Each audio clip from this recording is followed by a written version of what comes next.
Hi guys, welcome back to my channel. If you are new here, my name is Sarah.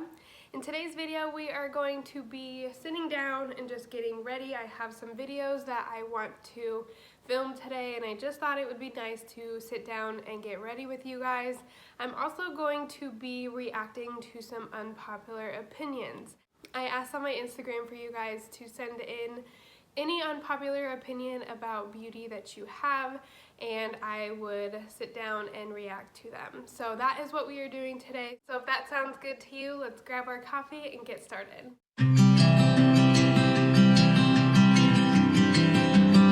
Good morning. Hello.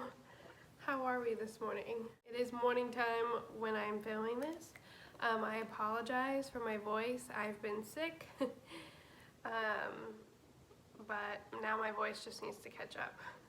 I'm just going to be getting ready with you guys today while talking about some unpopular opinions.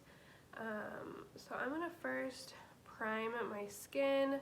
I'm using the NYX Bear With Me primer. This is the jelly primer. It's like literal jello. It's like sticking your fingers in jello. I don't know if you'll be able to see that. But this is supposed to be a dupe for the Milk Hydro Grip, so it is a little bit tacky, and I've been really liking it. So we're just going to put that down. My skin is so dry right now. Between my cold and the weather right now, my skin is just like taking a beating. This morning when I woke up, it was negative 24 degrees outside. So it's very cold, it's very dry, but I'm somehow managing to still break out. So we're gonna cover that up today. I woke up with this new friend this morning, so I might mention the products that I'm talking about, but I really wanted to concentrate on these unpopular opinions or hot takes. I'm going to be making a little concoction of foundation this morning. I guess my first unpopular opinion is this Pretty Fresh foundation. Everybody seems to really love this. This is the Pretty Fresh Hyaluronic Hydrating Foundation, and I bought it because everybody was raving about it in their 2020 favorites, like yearly favorites, and I've been trying it for the past couple weeks, and I just don't understand the hype. It's a good foundation, like it looks really nice. There's really not anything wrong with it, I guess. Like on camera, it looks really good. It's a really good filming foundation. Just because it like really smooths everything out, but if you look really up close at my skin, it can look really heavy. So I'm just gonna dot this on my skin. The way that I've found that looks the best on me, like applying this looks best on me, is with a brush, which is so weird to me. I haven't used a foundation brush in a really long time. This is just a flat top kabuki brush, and I'm just going to press it in. So yeah, I guess that would be my first unpopular opinion, is this foundation. Like I said, there's nothing wrong with it. It's got really good coverage. It looks really smooth on the skin, but if you apply too much, like even if you accidentally apply too much, it looks really heavy, and especially around my nose. So, but it does last all day. It is pretty full coverage. You only really need like a pump of it, and it looks good. So I wouldn't say it's like my favorite foundation of life, but it's not the worst either. Like I'm gonna keep it and make it work. Alright, so I got my foundation blended out. So I'm going to go in with my Dose of Colors concealer. This is new for me. I bought the Fair 05 shade, but I do have a hot take about concealer. e.l.f. Camo Concealer is drier than the Sahara Desert, as well as Shape Tape. I have to agree with her on the e.l.f. camo concealer part. So it's funny, if you look back on my videos from like a couple years ago, the e.l.f. camo concealer was my jam. I loved it. And then they came out with the hydrating version, and I also really liked that one. It was one that I recommended to a lot of people for like a good, affordable drugstore concealer. That was one of my favorite concealers for a really long time, especially for the price tag. $6, I think, is how much those cost. My skin this year is just like on another level dry, and that could be because of my pregnancy, it could be the weather, it could be just like my skin changing as I'm getting older, and for whatever reason, neither one of the e.l.f. camo concealer formulas is flattering at all on me anymore. I decluttered the hydrating version because it started to smell like paint and it was just the wrong color for me. I still have the matte version, and I want to make it work because it used to be my favorite concealer ever, but I just can't. It's so dry under my under eyes. It's just funny how your preferences change as your skin changes. So yeah, I have to agree with the e.l.f. camo concealer. Shape Tape is my like holy grail concealer right now. It's been my holy grail concealer for a really long time. It feels like beauty YouTube and beauty Instagram are very over Shape Tape because of how drying it can be, but it never looks dry on me. It never looks cakey on me. It always looks good on me, and it's one of those concealers that I can really rely on to like cover up whatever I got going on under my under eye bags. It can cover up my zits, and it never looks heavy or dry. So I can definitely see how some people think Shape Tape is dry because I don't know, maybe I'm just lucky in that Shape Tape does still work for me, but there have been so many concealer launches since Shape Tape that I think are comparable, if not better, for other people.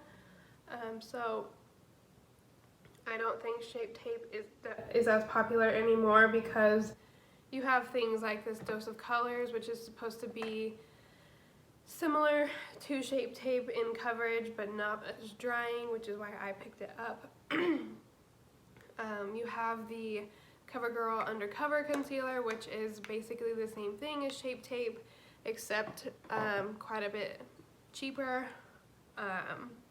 So I love Shape Tape, but I can understand and I can see how some people can think it's too much or too drying under your eyes, but it's always worked for me and it continues to be a favorite of mine. The next one is interesting. The next one is the price tag of Pat McGrath and Natasha Denona are straight scam. It doesn't cost that much to make makeup. So this person is referring to, I'm assuming the eyeshadow formula, but I guess they have more products than that. So this one is really interesting to me, and I have to agree. For those of you who don't know, Pat McGrath is a very luxury brand, and so is Natasha Denona. Natasha Denona palettes, she has a midi size. Those usually range for like $65, but then she has larger palettes that are about $129. And I'm not sure the different, I don't have any Pat McGrath palettes, but I do have some Natasha Denona, so I'm not sure like the price point on Pat McGrath, but Pat McGrath's palettes usually range up there as well. They're usually over $100. I can't really speak to Pat McGrath because I have never tried that formula before, but I love Natasha Denona. I love her palettes. I love her formula. But do I cringe when I buy a $65 palette? Of course, because that is just a chunk of change for an eyeshadow palette. When you're buying a luxury brand, you're definitely buying the name of the brand. So like you would be paying for the Natasha Denona name or the Pat McGrath name or brand. There are so many brands now with formulas that are, you know, comparable or better than that for a much lesser price tag. So you can get quality for a lot less than that. There are some times where like it's okay to splurge and like treat yourself, and I have the Natasha Denona Glam palette, and this really was like a treat to myself. And I think if you're gonna buy a product like this or a palette with this price tag, it needs to be a color story that you know you're gonna use over and over and over. And that's what this was for me. I love this palette. I use it all of the time. I think the formula is fantastic. There are color stories that Natasha Denona comes out with though that are very tempting to me, but I know that I won't use them, so I usually don't buy them. So I guess my point here is that yes, you can find better or comparable eyeshadow formulas for a much smaller price tag, but I do love Natasha Denona, and I do find that her formula is worth it to me. However, it would have to be a color story that I would use all the time, because I am not somebody that can just drop $65 on a palette every time. Would I ever purchase a $125 palette? No, I cannot, personally I cannot justify that. I have a baby, I have a family, I have a baby on the way, so I can't justify spending $125 on a palette, no matter the color story or the quality or anything. I think the most that I would spend on a palette is like this size, the $65 size, because after that, I would be afraid to break it or lose it, or if my kids got into it, like, it's just not worth it for me. But I know there are people that enjoy luxury makeup, and they enjoy that, and they have the extra money to spend, and by all means, to each their own, but for me, it's just not worth it. All right, brows are filled in. Let's move on to eyeshadow, and this brings up an interesting point that somebody left in my comments. It said, eyeshadow is my least favorite beauty product. And I would have to agree with that one as well. Eyeshadow, definitely, I know there are people who just die for eyeshadow palettes. They collect them, they just go crazy over them. Maybe it's because I'm not like that great at it, but eyeshadow is just kind of like, I don't know, like I don't feel like super excited about it. I mean, obviously when an eye look looks really nice, I get excited about it. I mean, when there's like a new color story that really speaks to me, or a formula that is really amazing, I will kind of like jump up and down and get excited about it. But generally, overall, eyeshadow palettes is not what I want to really be testing. My favorite products to test are complexion products, so things like foundations and concealers, things like that. So I would agree that eyeshadow is definitely my least favorite. However, I'm discovering some different formulas and like color stories that are really exciting me. For example, I've been talking a lot about the Blueberry Muffin palette on my Instagram. I've been trying out the Sydney Grace Enduring Love palette, and both of these palettes have been phenomenal. I have really enjoyed both of these like color stories and the formula. So maybe it's because I haven't really been exposed to like super high quality eyeshadows. I've never really concentrated on finding like innovative color stories, things like that, but that was one of my goals for 2021. So I would agree with that one. Eyeshadow is definitely not the product that I enjoy reviewing and testing the most. I'm gonna share one of my hot takes now, and I hope that I don't get a ton of like pushback or whatever for this one, but I really do not enjoy the soap brow trend that is going around Instagram right now. There are a lot of people who are like really into that brow style, the fluffy, more like natural looking brow, which is great. I'm not here to makeup shame by any means at all. I'm definitely somebody who wants you to do your makeup how you want to and how you feel the most confident. For me personally, the soap brow trend is just very much a trend right now. It's just something that people are gonna do for a little while, and then they're gonna find a new way to do their brows, which is perfectly fine. For me, I think it can look really unnatural. I know the whole point of soap brows is to be natural. It just doesn't look natural to me, and I know maybe that's not the point. Like, they want to look more like, they want them to look more dramatic and more like editorial maybe. That is definitely not my preference, and that's okay.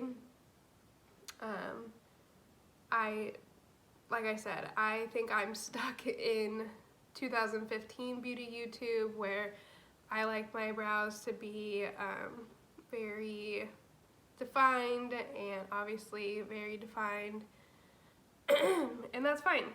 I just personally don't love the soap brow trend. I mean, with my brow gel, I'll like try to stick up the front parts of my brow to make those look a little bit more natural, because they just naturally stand up on their own, but I won't do that throughout my whole brow.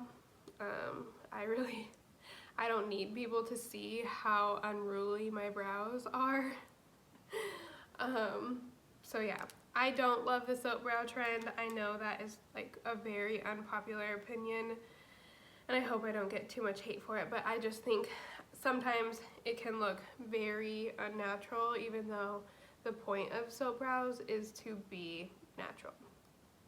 Okay, so then I went ahead and finished my eye look off camera. Today I was using my Sydney Grace Enduring Love palette, which I am falling in love with. It is so pretty. The next unpopular opinion is waterproof mascara is life. I guess I don't really have like that strong of feelings about waterproof mascara. Personally, for me, I don't have a need to wear waterproof mascara. I don't have super watery eyes, or I don't really have a lot of moisture on my face to warrant waterproof mascara. I think there's definitely a time and place. Like, obviously, if you're gonna be crying like at a funeral or a wedding, it's definitely a good idea to have waterproof mascara there. But just like on an everyday basis, I think waterproof mascara can be really hard to remove and can be really damaging to eyelashes if it's not like removed correctly with like an oil-based cleanser or whatever. So for me personally, no, I don't think waterproof mascara is life. I definitely think there's like a time and place for it, but it's not like something I would wear every single day. Okay, this last hot take is an interesting one. She says, I hate using dry shampoo. This one is funny to me because I feel like I also have a love-hate relationship with dry shampoo. Like, I hate washing my hair so much that I love that there's a product like dry shampoo to soak up oils and like make your hair look not dirty. But at the same time, dry shampoo can get really gunky. It can build up on my hair and just make my hair look even grosser than it would be if I just wouldn't have used dry shampoo. So I think there's a place for dry shampoo. I think it's one of those products that is like very heavily relied on by some people. I used dry shampoo like a crazy person in college because I was so lazy and didn't want to wash my hair, but nowadays I've trained my hair to not need to be washed more than once or twice a day, more than once or twice a week. So I very rarely use dry shampoo anymore.